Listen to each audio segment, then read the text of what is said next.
Okay, so I'm going to move on. I'm going to call back in Dr. Erin English and Paulette Donnellan. We're hoping to have Scott Spector from Santa Barbara also rejoin. He might be a little late. He already told us he was gracious enough to want to join. We were going to have Tendaji from Pasadena, but he had to duck out.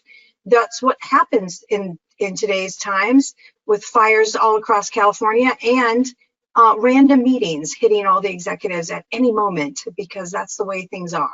So I'm going to go back to screen sharing here and make sure I'm sharing the right application. Oh, I have to make sure I'm the presenter first.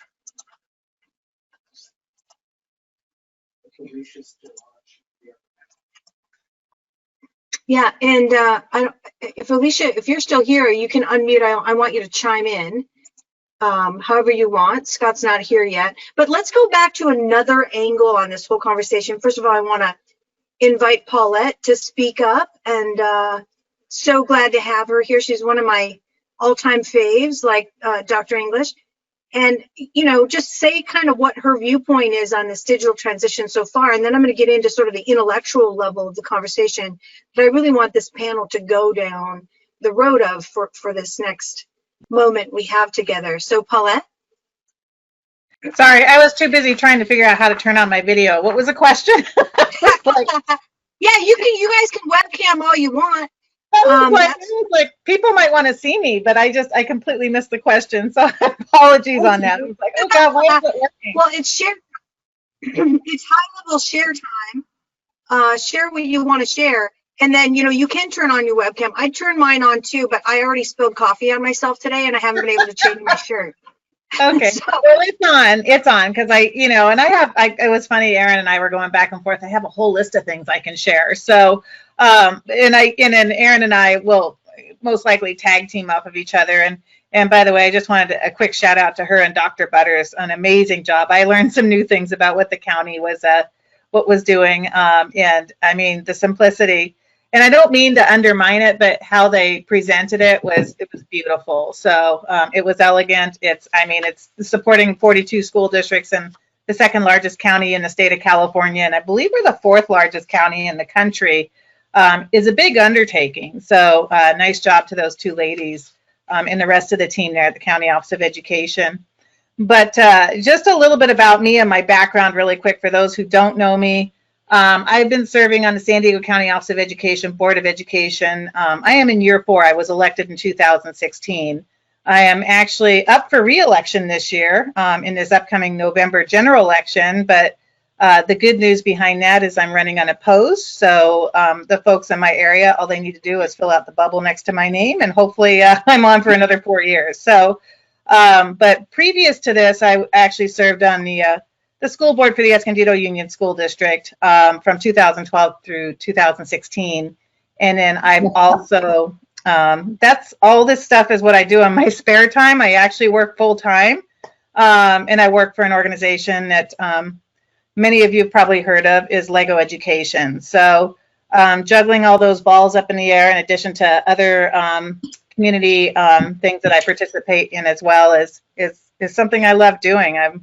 I don't know what I'd do if I'd be bored if I didn't have anything to do. So, but it's been an interesting time. If we look back at what's happened since that day, as Erin and Dr. English and Dr. Butters mentioned, is March 13th, the day everything kind of changed for all of us. And I just remember I was actually in a hotel in Las Vegas because I was out there doing a big presentation for Clark County School District at the time with my other hat on. And I remember sitting on the couch and in the hotel room and thinking that, this is a life-changing event. This is history in the making. It was just so incredible just to think about what we're all going through right now and how our world was going to change. And, having conversations with the superintendent who was at the time visiting up with our governor, figuring out what they needed to do with the other county superintendents. So one of the things as a board member through this entire process is we've had to look at this through the lens of the community and what they're looking for, because they wanted answers. They didn't know what was happening. And those were things that I had to take back to our team at the San Diego County Office of Education. Simple things like get immediately on our website on a homepage, frequently asked questions, what's going to happen at my child's school?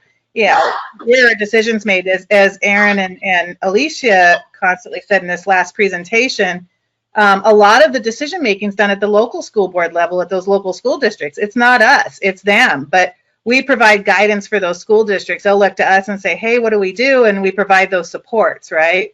But with that said, again, frequently asked questions were placed on our website so that those school districts, community, anybody could access that, including the press as well. So, and like I said, I have this whole list here. I can keep going, and then Aaron, chime in anytime if you need to tag team me on some of this stuff. But other things that we had to look at. It's, speaking of constituents, fielding those calls and emails from those folks. I mean, the topics ran from, what's going on with graduation this year? We really want in-person graduation. So, my inbox filled up with that. I got phone calls on that. Those conversations eventually shifted to, materials with relation to racial injustice, because there wasn't just a pandemic going on. There was all these other things that were happening as well. And it was business, other types of business going on. And now those emails have shifted to, what are we doing for in-person learning? When are we going to be able to send our kids back to school? So a lot of questions about that. In fact, while I was on this sitting through this last presentation, I had a text message come in from a board member at another school district saying, hey, can we have a conversation? We need to talk about in-person learning. So those are constant conversations that we're having. But as a board member, I take those conversations and I relay that to our superintendent, because I'm not the expert, he's the expert. And so is our team of experts at the San Diego County Office of Education. I'm kind of the messenger. So I'm that point person for the community. When they want to go to somebody, they come to me. I take that information and I relay that to who I need to at the County Office of Education. And it's been other things that have come up, mental health supports. There's so many things going on. I've had questions with relation to, as teachers, they're mandated reporters, and now they're seeing in the student homes with these Zoom calls and webinars and all these other with the cameras and everything like that. So that's been something that's come up. As a board, we've needed to review and modify some of our board policies, one in particular with relation to remote working and allowing our employees to work from home because it was needed, and this was an unprecedented time. So we've had to review those policies and take that into account. Board meetings from home, and what was super interesting is everybody got to see into wherever I was sitting, whether it's here in my office or in my living room.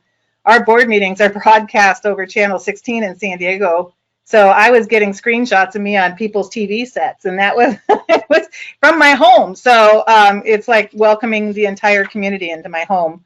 So that was new. And I got to tell you, it's when you go back to mental health supports, it's not just our students, it's our adults too.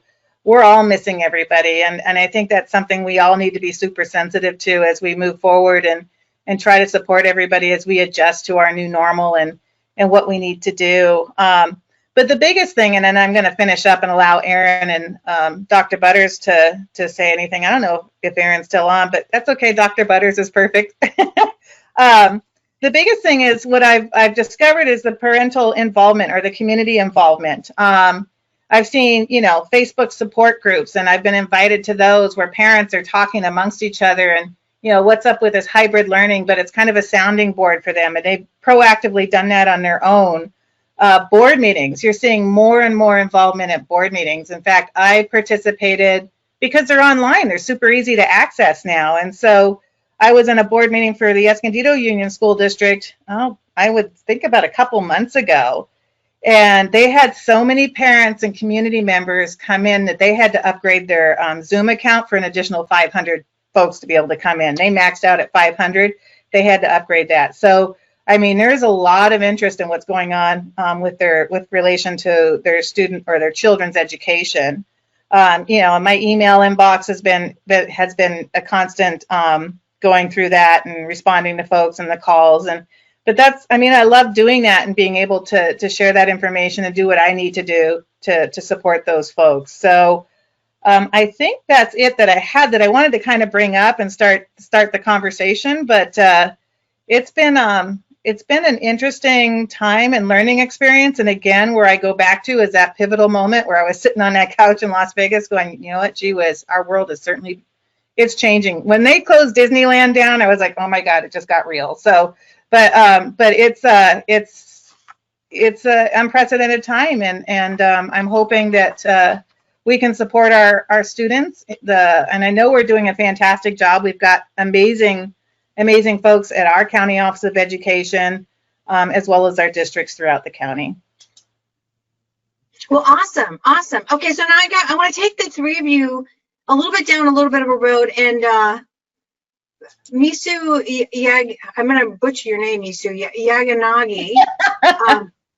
She's on here, and I'm going to unmute her too, because I'm gonna have her pipe up if she can as well after I ask this question, because you know, we're in a moment where we've started to mutate, but our research as Learning Council is showing that this is all going to go somewhere different even than the intermediate way stations of taking what was a brick and mortar world, right? The way things were structured and organized was buildings with hallways and classrooms, and structuring kids to move through sort of a manufacturing model, right? We all know that. And then teachers as the central sort of point that distributes the knowledge. Like you're running an army, there's officers, and then the army's down here in the trenches, you know, doing hand-to-hand combat with causing learning, right? So it's through those human interface points into the minds. Now we're in a moment where a lot of like what Erin and Alicia were sharing were, let's take that and say you're going to have this little instructional moment, and then there's going to be a bunch of resources. So we've mutated that sort of pathway look. But when we look down the road even further than this, right, this is an awesome point. This is working. We see this buildup of more and more advanced technologies, particularly logistics technologies, that allow even a further disaggregation of time and space into fully individual personalized pathways. So the whole group concept sort of goes away, but you don't lose the human interface. And that's the most important thing that schools want to retain. So I'm not sure if you guys, based on this description that I've just given you, are totally clear, like what the heck is she talking about? But what are your thoughts on where this is going? I really want to hear what you think is going to happen down the road, because like you already said, I think Alicia said this, those superintendents are like, I'm seizing this opportunity. We're not going to look the same when we get back. Where do you think this is really going? And Dr. English, if you're still on, I see you're on. Can you go first? Say what you think.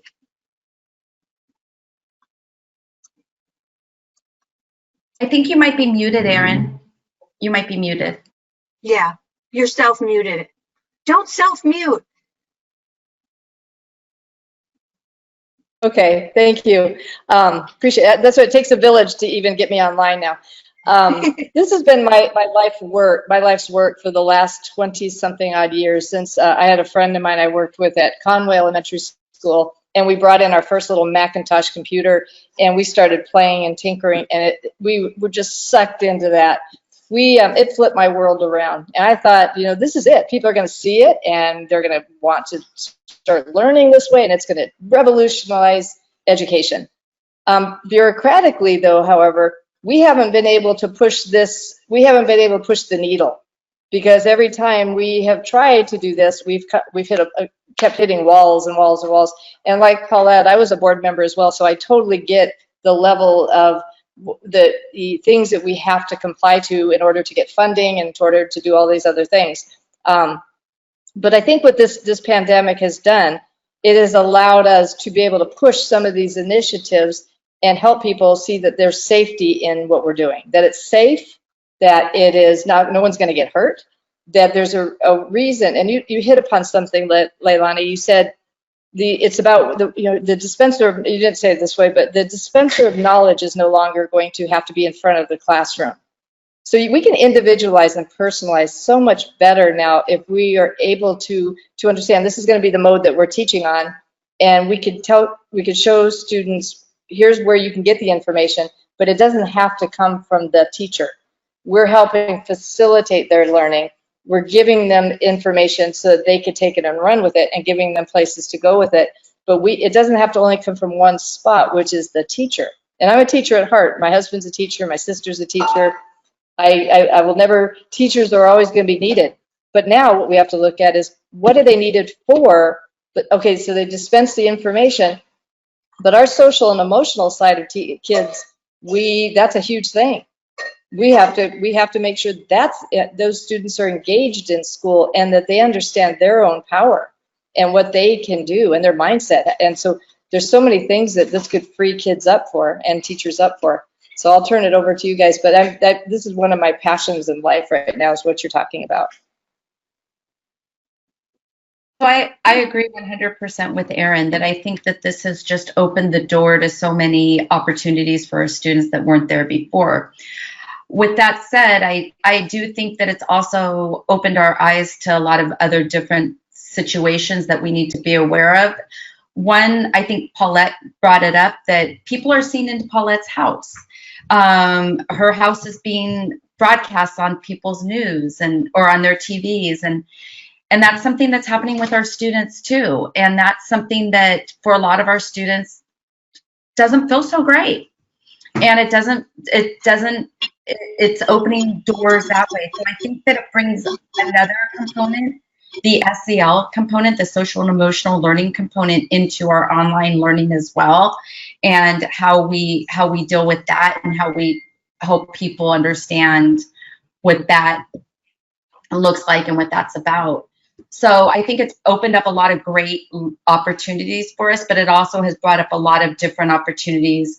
For the first time in modern history, teachers are being invited into people's homes. That hasn't been done since the pioneer days. And now it's happening again. So there's a whole different type of training that we have to do with our parents, or I'm sorry, our teachers, to help them understand family dynamics are different. And what is that going to look like? And how do we handle that remotely?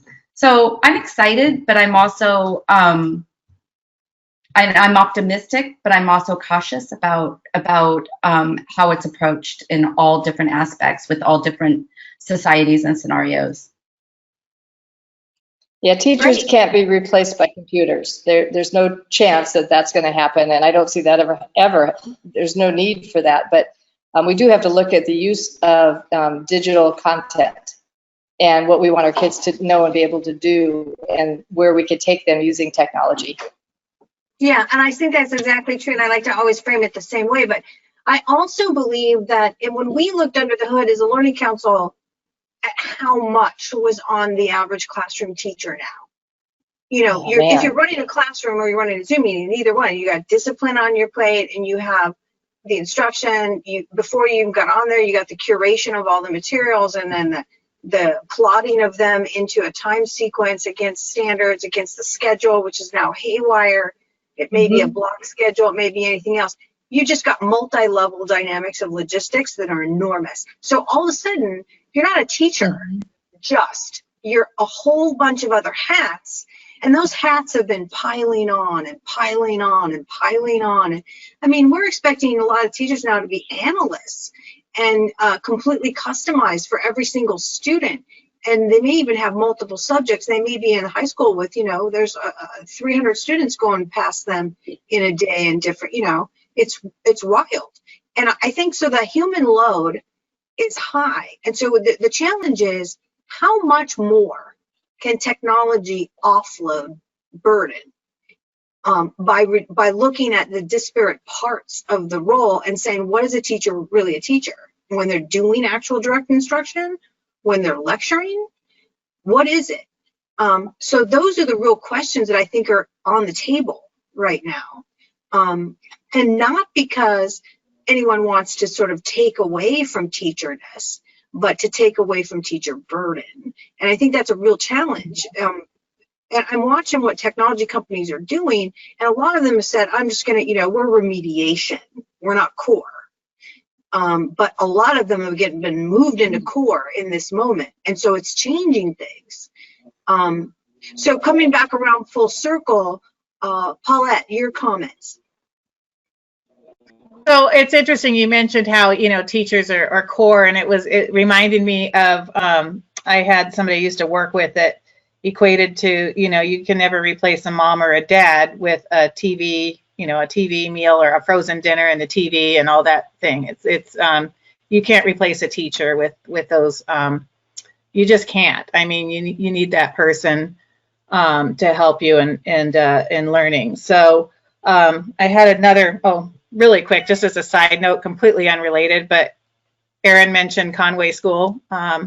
Both my kids went there, and she happened to be a teacher for one of my children. So, and that one child now is an 8th grade science teacher in Palmdale School District. So, yeah. So anyway, but all of that said, yeah, there's no replacement of teachers. You need to continue to have those folks, and I know there's been a ton. I talked to multiple school districts, and there's been a ton of professional development wrapped around distance learning with these teachers, and as you said, they're overwhelmed with everything. I talk to school districts and recommending things. They're like, you know what, we're going to hold off for about a month on this, maybe a couple of weeks before we put that on our teachers' plates, because we want them to focus on this right now. So it's great to see that admin level is very sensitive to the time of their teachers, and I love hearing that, right? Because it's so important that they need to focus on those students. And yes, there's some other cool,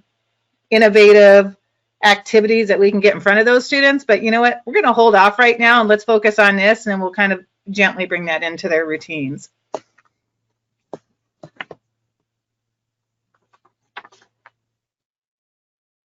Okay, perfect. Okay, so I'm going to come back to you, Erin, Alicia, but I'm going to see if Misu, who's in from Los Angeles USD, if I can have her sort of respond a little bit. Misu, if you're in, you have to unmute yourself if you can. If you can't, I understand.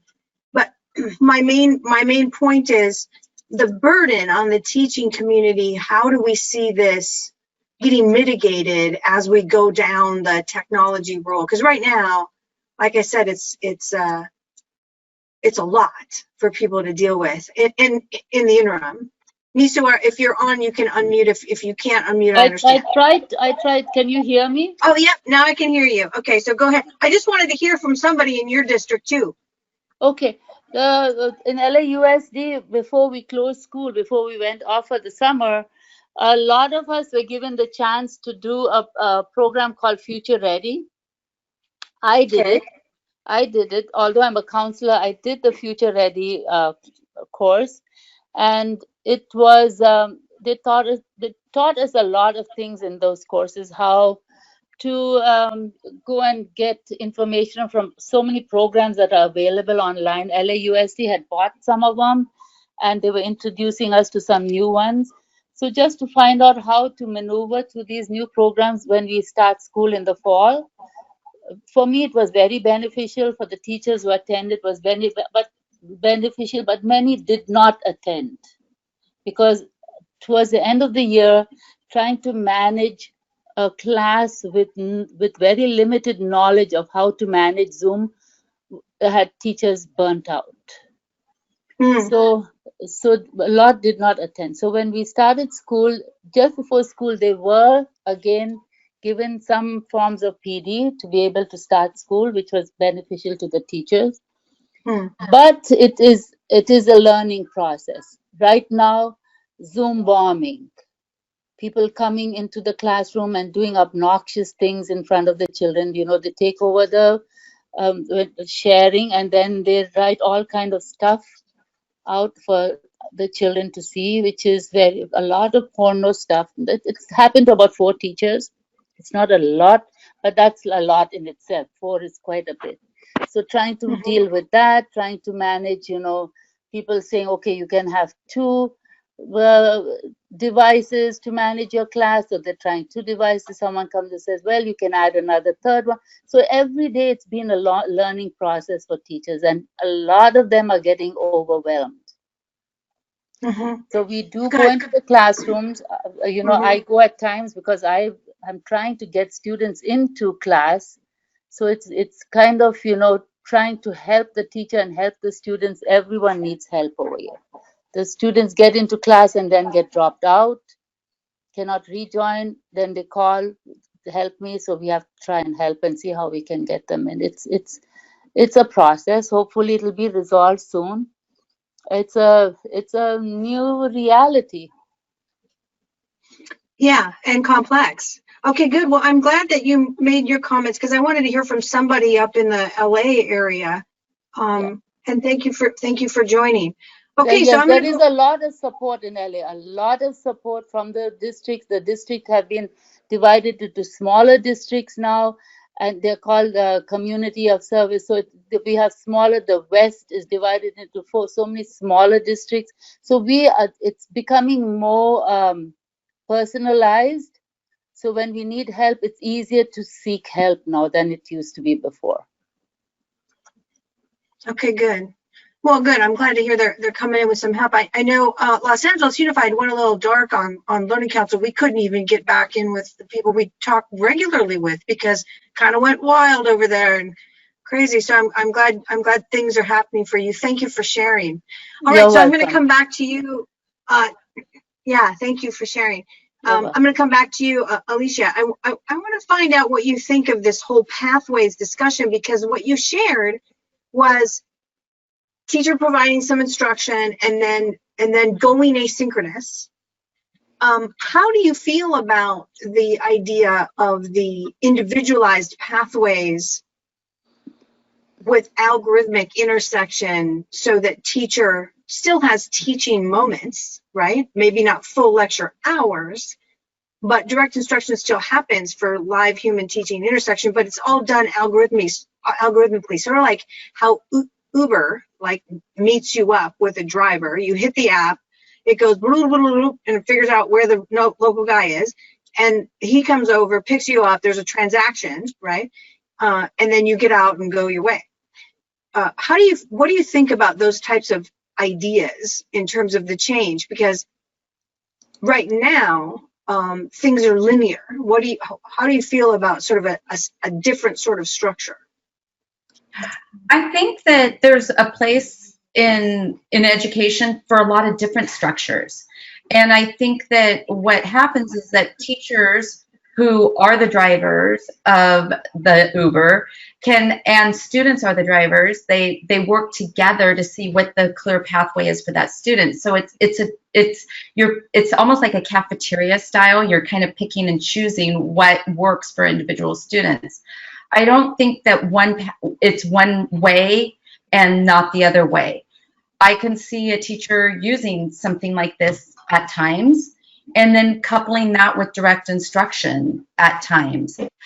Especially if teachers are going to be online, it's nice to have those different options. But I think that's where I know we talk in some of our courses that we've created, those small group instruction courses, that the teacher can't be in those small groups. So if there was something that was personalized for students that they could work on independently of a teacher being there and still gain knowledge, and the depth of knowledge is there, then I'm all for it. But I don't think that is that is instead of the teacher. I think that is there to enhance the learning, and it's there to extend that learning. It's not instead of the teacher. So it's an extension of the learning that's already happening. And especially in an online environment, we need some of those automations to help us, because we can't be every place at once. In a more traditional classroom, when we're face to face, as a teacher, I would walk from group to group. I would have stations. I kind of could see what was happening. You can't necessarily do that in breakout rooms. So having these tools in your toolbox to pull out to assist students is very important, I think. Yeah, I think so too. And I think some of these logistics issues that we're starting to grapple with, they're intellectual, but they're also very practical. You know, it's the use of space and time. It's what are the other ways we can unburden the teacher load so that they can concentrate on the direct instruction. So those are the things that we at the Learning Council are starting to deal with, which is why we bring up these questions. You know, so kind of where do you think things are going, kind of an attitude. And I will tell you, so we can go into another round of answers here before we end off for the day. But the research is really showing that the consumer markets took off once quarantine happened. I mean, billions of dollars were spent on high value apps to cause learning. You know, there was a lot of homeschooling that took off. A lot of people jump and ship and saying, I'm taking my kid over here to this other offering. So the issue becomes, that's really great. We're changing stuff, we're getting there, but the competition stakes just went really high. I think you guys are really doing some great planning. You've got people locked and loaded for the new school year. They're getting all over. What else do you think is coming in terms of your competitive stance? I mean, you're already exhausted, and here I am telling you there's another there's another hill to climb, unfortunately. What are your thoughts on that? Are you willing to even grapple with that right now? Dr. English?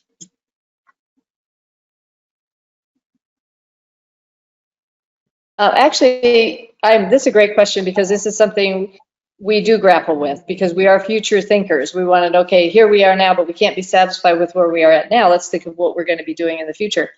What I look at is there going to be a time where kids can say, I want to learn about that. And they click on the button and they get a little smidgen of something. They get a little bit of something and they learn about it. And they go, that's something really interesting.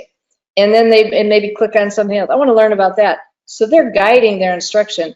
And the teacher, the learning facilitator, the teacher is when they're helping them and guiding them to where they need to go, but also keeping that kid engaged so that, and they're also making sure, so we don't want to bypass the fundamentals of what they have to know and be able to do to be a functioning citizen in this country, or anywhere, to be a functioning adult. We have to get them to have certain skills and attributes.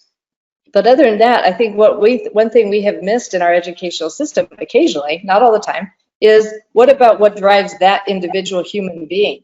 You had mentioned something earlier, Leilani, about like the Uber of you pick something because it's instant. You want something, I want to go somewhere, I'm going to get in the car, I'm going to go somewhere, I'm going to push the button and go there. Well, kids feel the same way. Just, they want to know. They want to know that what they're doing at school is going to mean something, and it's going to do something for them the same way we want. So I think that's something we need to look at. It's not an all-day thing, but if kids could have some voice and choice in what they're learning, but very quality, and I don't mean just haphazard, a very quality program where they can learn from professionals, because teachers can facilitate the learning.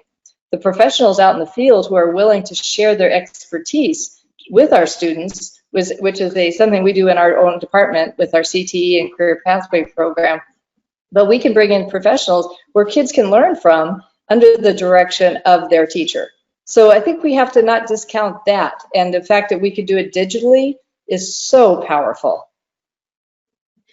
Thank you for asking. I love that question. I think, and there's time, right? Because it's if we figure out ways to take some of the load off, figure out how to integrate analytics and figure out how to do this, figure out how to do that, then we bring back more of the discovery-based learning, the project-based learning, all those other kinds of things that can be done. I'm the first one to say we're never going to get rid of teachers, but I'm really interested in how you can take the best skill set of a teacher, which is different teacher to teacher, and use it at the extreme level of use. How do you do that? Because in the private sector world, the logistics figuring outness in engineering, in the medical practice, I mean, there's a podiatrist, he's not the same as the brain surgeon, two different areas of discipline. That market has fractured into a million sub-disciplines.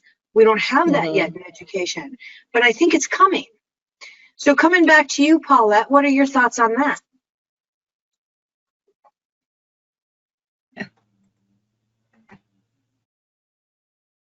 Hi, Paulette.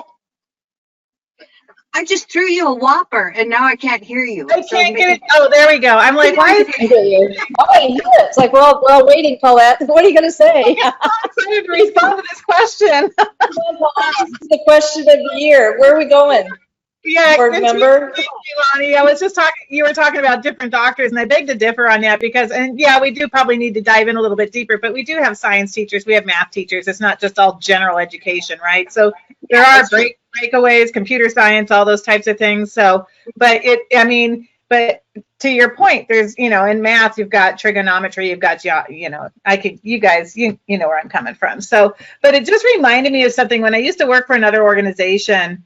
A lot of our students are now carrying, our older students for sure, are carrying around mobile devices, these phones. And this is reminded of somebody that told me they wanted to create this program where they have this mobile device.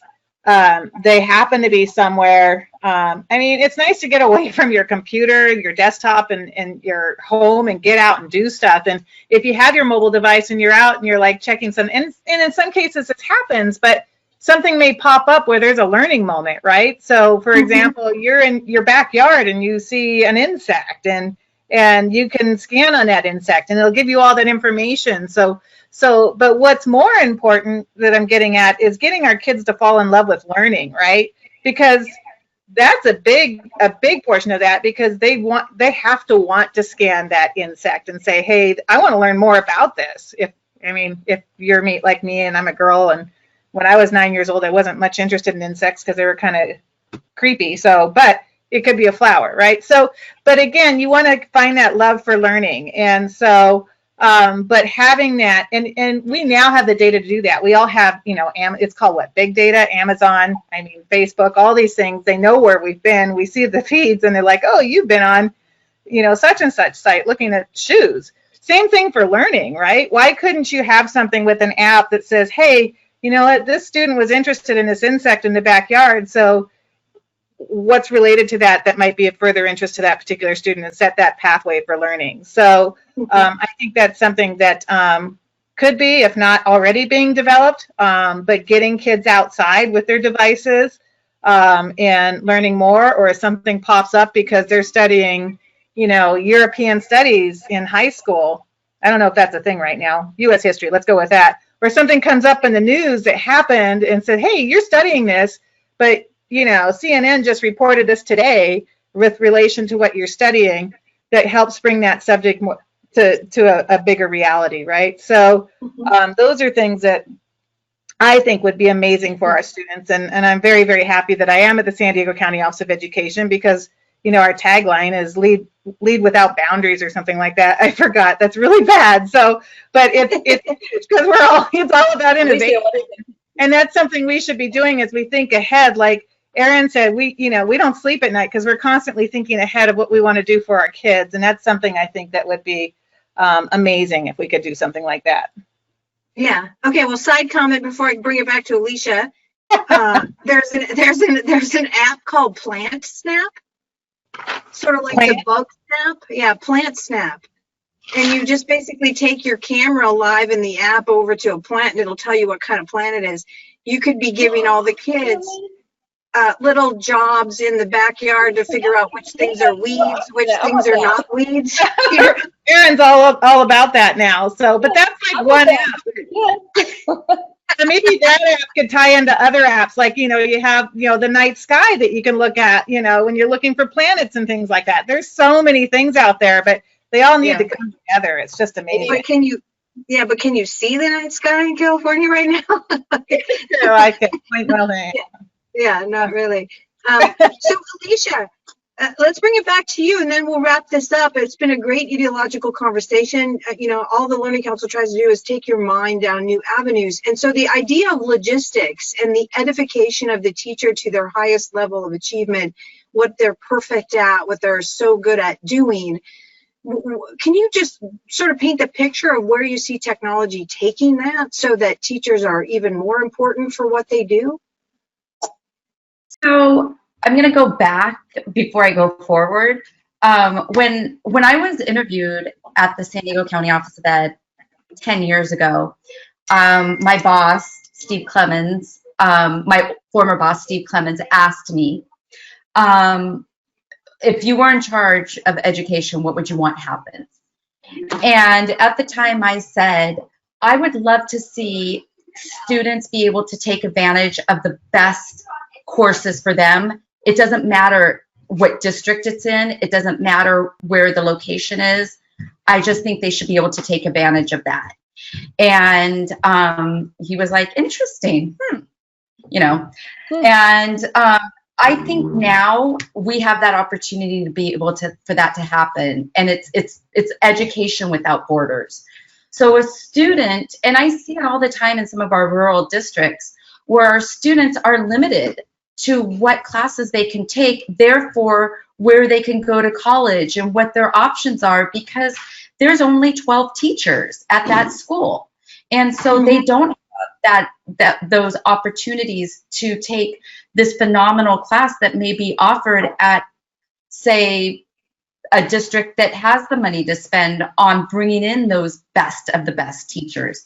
But now that we're in this digital environment, students, it's almost like they need a catalog like what we had in college, where you start to select things of that interest and you're taking them. And it doesn't matter if you're in that district or not. They can have an opportunity to do that. And I think that, I mean, it's not so hugely innovative. It's not something that is groundbreaking, but I think we have that opportunity to make that happen relatively quickly, and we could have that happen very soon. And I think that breaks away some of those boundaries that our students do have, especially in those districts where they just don't have those opportunities. So yeah, I love that. Yeah, it's something I've held on to for the past 10 years. And for the first time in 10 years, I actually see that could be a possibility because of this pandemic and because of our quarantine. And I don't know, I think that it's a possibility. So that's where I really see it. It kind of plays upon everything that everybody else said, but it really takes the best of the best, but also the interest of the student, and it opens that door. So if you have a student who is interested in plants or bugs, and there's a course that's offered at a university or at a high school on that, they can take it. I know that there's a class at Carlsbad right now that is fascinating. It's all about fake news, and it's all kind of brought in through English, in the English class. Something like that could open the door for somebody to become a journalist or a lawyer or a politician. And some of our students would never get the opportunity to take it because they don't go to Carlsbad Unified. So it's not. So that's kind of where I see this going. I think, yeah, it's excellent comments. Very provocative, you know, like the borderless idea and the take it from, you know, take course anywhere. Also, micro course, like all the courses you guys just did for the teachers, you could micro course for the students. It's just awesome. I love that line of thought. Was somebody else going to make a comment? Could I add something, or just an observation of what happened during this months? I happened to be at home with my 2 grandchildren throughout the whole last 7 months. And one of the first things, you know, March 13 came along, and then March 17th came along, and I was like, oh my God, what am I going to do with them for the next so many months? We found a couple programs online where they could sign up for classes, anything they wanted of their interest. And my granddaughter started cooking and taking all kinds of crazy, she's 10, crazy cooking classes. My grandson wanted to take classes about the presidents. So he started taking all these presidential classes, and he took coding classes, and he took all these, but it kept their interest. But one thing it did do also, it lowered their affect of their fear of going online with their classes when they came back to school, because they had this fear of Zoom and fear of the camera and fear of all these other things. I'm not going to do it. And they started doing it in a low stress area, low pressure. and they were using it and they saw it as a tool. So by the time they started school last week, maybe it was 2 weeks ago, whatever, they're rocking and rolling. So, but it also gave them choice, and they got to see what their interests were. It was really fun. They had a really good time. That's awesome. That's awesome. So you unlocked the geofencing around school is only here, and you let it be everywhere, and which is a lot like what Alicia was just saying, and I completely agree with that. And I think we're moving into a period where there is a borderless world, and it's also not necessarily competitive. There's always going to be a sort of geofence because people are still going to want to be physically together, but also ability to fly their mind into any area.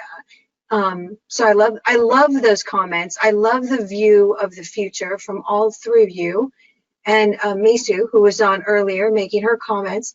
So I'm delighted that we've had such a good day together. We've had so many great speakers today, and so much happened, and it's going to take me a while to,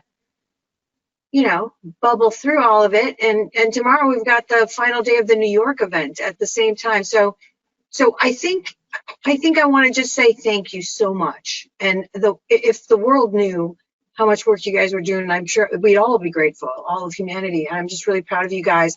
Proud of you, Paulette, and Aaron and Alicia, super proud of you guys. And just, thank you so much. I'm going to check for final questions here.